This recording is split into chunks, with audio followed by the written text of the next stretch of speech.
السلام عليكم ورحمة الله وبركاته. ان شاء الله فيديو النهاردة هنعمل التشيز كيك المانجا. حلو جدا وسهل وبسيط جدا. هنشوف مع بعض دلوقتي عملناه ازاي. هنمشي مع بعض خطوة بخطوة ونقدر نغير التوبنج اللي فوق ونشيل المانجا ونحط اي طعم احنا حابينه. هندخل مع بعض كده على الطريقة. اول حاجة معايا بسكوت مطحون، هنزل بيه الزبدة، زبدة مسيحة كده، وهبدأ اضيفها على البسكوت. هقلبها كويس جدا لحد ما البسكوت يتغلف بالزبدة كويس ويبقى عامل زي حبات الرمل كده. كده تمام، جاهز معايا. هجيب القالب اللي هستخدمه وهحط فيه ورق زبدة وهنزل بالبسكوت كده. بساوي طبقة البسكوت دي كويس جدا بالشكل ده، بضغطها كده علشان ما تكونش مفرولة لما بطلعها كده من القالب، ما تكونش مفرولة معايا. كده ضغطتها كويس جدا، واول طبقة كده جاهزة معايا بدخلها التلاجة. وبعد كده هنعمل خليط الجبنة.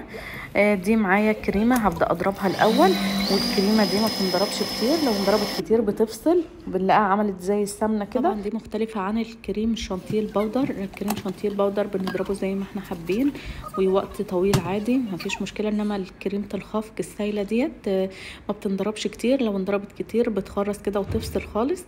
فحاجة بسيطة كده. اول ما الاقيها جاهزة معايا ولمت كده، وببدأ اضيف عليها بقية المكونات. نزلت بيه معلقتين كبار من السكر، ومعايا هنا علبتين جبنة كريمي، اي نوع جبنة كريمي هنضيفها. وهنزل بالجبنة كده على خليط الكريمة والسكر اللي ضفناهم، وهبدأ كده اشغل تاني عليهم المضرب. والعبوة بتاع الكريمة كده كانت لتر، نزلت بنص العبوة وعليها علبتين من الجبنة الكريمي، والعلبة 250 جرام.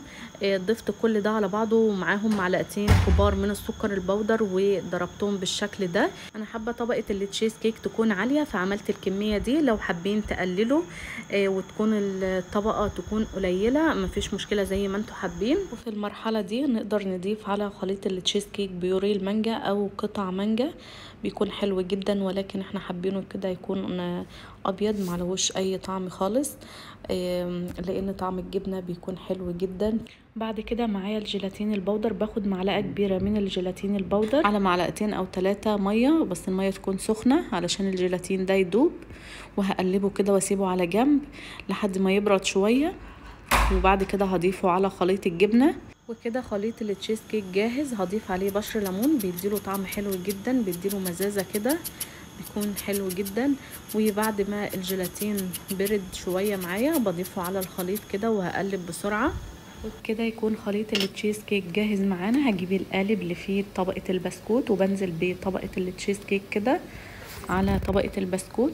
هسويها كويس وبغطيها وادخلها التلاجة علشان تتماسك وتكون بارده، وبغطيه كده وادخله التلاجة. وبعد ما يتماسك كده بطلعه كده. ما غابش معايا في التلاجة ساعتين 3 على بعض، وطلعته علشان كنا مستعجلين ومحتاجة القالب ده علشان اجهزه كده. وكده بعد ما التشيز كيك طلع معانا من التلاجة ما شاء الله متماسك وحلو جدا. بحطه بقى على بحط الصينيه دي على كوبايه كده علشان اقدر افك الصينيه واطلع التشيز كيك.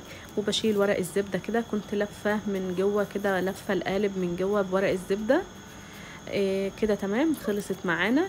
بعد كده الخطوة اللي جاية هنضيف قطع المانجا على الوش بالشكل ده. طبعا نقدر نضيف اي توبنج احنا حابينه، اي نوع فاكهة او مربى او نوتيلا او لوتس، اي حاجة احنا حابينها نقدر نضيفها على وش التشيز كيك. لان خليط التشيز كيك ما ضفناش عليه اي طعم، فنقدر نحط اي توبنج احنا حابينه. حلو جدا ما شاء الله. وكده رصيت المانجا بتاعتي قطع زي ما هي كده، ورصيتها على وش التشيز كيك. حلوة جدا ما شاء الله بجد، كان طعمها تحفة.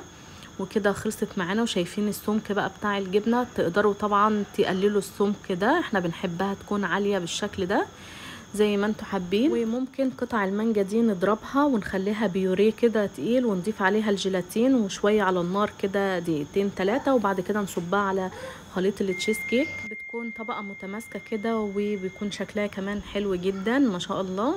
زي ما انتوا حابين التوبنج بقى اللي انتوا حابينه ضيفوه. فاهم حاجه خليط التشيز كيك عملناه مع بعض، وكان سهل وبسيط جدا ما شاء الله. كان طعمها حلو جدا ما شاء الله. وحبيت كده ان انا اكسر اللون من فوق، فضفت عليها حبات من التوت كده، اديتها شكل حلو كمان ما شاء الله. كان طعمها بجد جميل، لازم تجربوها. ويا رب يكون فيديو النهارده يكون بسيط وخفيف كده وعجبكم. والسلام عليكم ورحمة الله وبركاته.